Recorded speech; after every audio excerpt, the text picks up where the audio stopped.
Vaishnavis home diary Shri Swami Samarth आषाढ special आपण खास एक पदार्थ बनवणार आहोत। चला तर मग वेळ न करता सुरुवात करूया। हा झणझणीत पदार्थ बनवण्यासाठी काय साहित्य लागतं ते पाहूया। यासाठी लागणारं सर्व साहित्य मी या ठिकाणी लिहिले आहे व दाखवले आहे। चला तर मग आता आपण सर्वप्रथम तीळ भाजून घेऊया।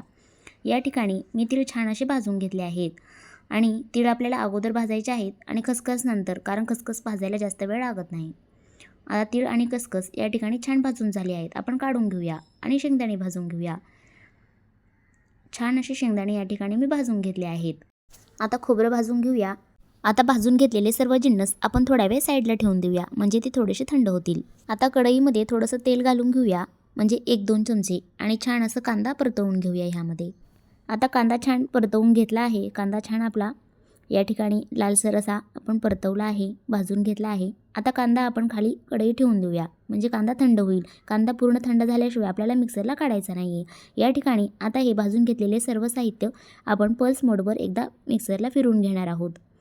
आता या ठिकाणी मी असं जाडसर हे फिरवून घेतलं आहे। कांदा थंड झाला आहे। आता कांदाही आपल्याला ह्याच पॉटमध्ये टाकून मिक्सरला फिरवून घ्यायचा आहे। आता ह्यामध्ये आपल्याला 1 चमचा काळा मसाला, 1 चमचा धणा पावडर, 1 चमचा गरम मसाला, अर्धी वाटी कोथिंबीर घालून घ्यायची आहे व 1 चमचा मीठ, हे सर्व साहित्य आपल्याला आता मिक्सरमधून जाडसर वाटून घ्यायचं आहे। या ठिकाणी मी असं जाडसर वाटून घेतलं आहे।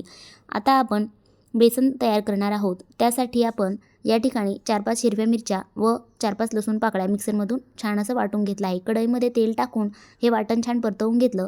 यामध्ये अर्धा चमचा हळद घातली आहे व 2.5 वाटी पाणी घातलं आहे आणि छान अशी फोडणी देऊन घेतली आहे। चवीनुसार मीठ घालायचं आहे आणि आपल्याला 2 वाटी बेसन पीठ या ठिकाणी घ्यायचं आहे। घट्टसर असं बेसन पीठ या ठिकाणी मी हटून घेतलं आहे। आता ह्यावर 2 मिनिटं झाकून ठेवायचं आहे। 2 मिनिटानंतर झाकण काढून पाहूया। या ठिकाणी आपलं बेसन छान असं शिजलं गेलं आहे। आता गरम आहे तोवरच आपल्याला हे थापून घ्यायचं आहे। आता मी पोळीपाट घेतला आहे व त्यावर कॉटनचा रुमाल ओला करून घेतला आहे। खाली खोबरं थोडंसं टाकून घ्यायचं, कोथिंबीर टाकायची व हे बेसन छान असं आपल्याला थापून घ्यायचं आहे। आता आपलं हे सारण जे आहे आपण केलेलं ते यावर आपल्याला स्प्रेड करून घ्यायचं आहे आणि अशा पद्धतीने ही आपल्याला वडी पाडून घ्यायची आहे। आता व्हिडिओ दाखवल्याप्रमाणे तुम्ही ही वडी अशा पद्धतीने तयार करून घ्यायची आहे। तुम्हाला जर ही रेसिपी आवडली असेल तर लाईक, शेअर, कमेंट करून नक्की सांगा आणि तुमच्या मित्रमैत्रिणी, नातेवाईकांपर्यंत आपला व्हिडिओ नक्की पोहोचवा।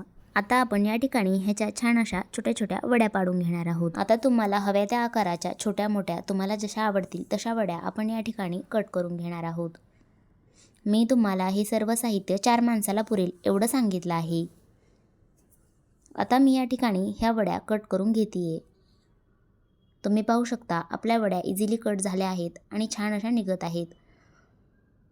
या ठिकाणी आपली मासवडी तयार आहे व आपण आता रस्सा करायला घेऊया। रस्स्यासाठी लागणारं सर्व साहित्य मी या ठिकाणी तुम्हाला दिलं आहे। चला तर मग आता आपण हे सर्व साहित्य, कढईमध्ये थोडंसं तेल घेतलं आहे, त्यामध्ये कांदा, खोबरं, लसूण, आलं आपल्याला सर्व भाजून घ्यायचं आहे। पहिल्यांदा आपण कांदा आणि लसूण भाजून घेणार आहोत, त्यामध्येच मी आलंही घातलं आहे। आता हे छान भाजून झालं आहे। आता आपण खोबरं भाजून घेऊया। आता हे सर्व जिन्नस छान असे भाजून घेतले आहेत, आपण आता मिक्सरमधून काढून घेऊया। आता मिक्सर जारमध्ये आपण हे सर्व साहित्य काढून घेतलं आहे। यामध्ये 2 चमचे कांदा लसूण मसाला, 1 चमचा काळा मसाला, 1 चमचा काश्मीरी लाल तिखट, अर्धा चमचा हळद व थोडीशी कोथिंबीर घालून आपल्याला छान असं हे मिक्सरला फिरवून घ्यायचं आहे। या ठिकाणी मी थोडंसं पाणी घालून मिक्सरला बारीक असं वाटून घेतलं आहे आणि आपलं मासवडीचं थोडंसं वाटण यामध्ये घातलं आहे, जेणेकरून टेस्ट छान येईल। आणि कढईमध्ये थोडंसं आता तेल घातलं आहे। आता 3-4 चमचे तेल घातलं आणि हे वाटण छान परतवून घेतलं आहे। आता आपल्या वाटणाला छान असं तेल सुटलं आहे।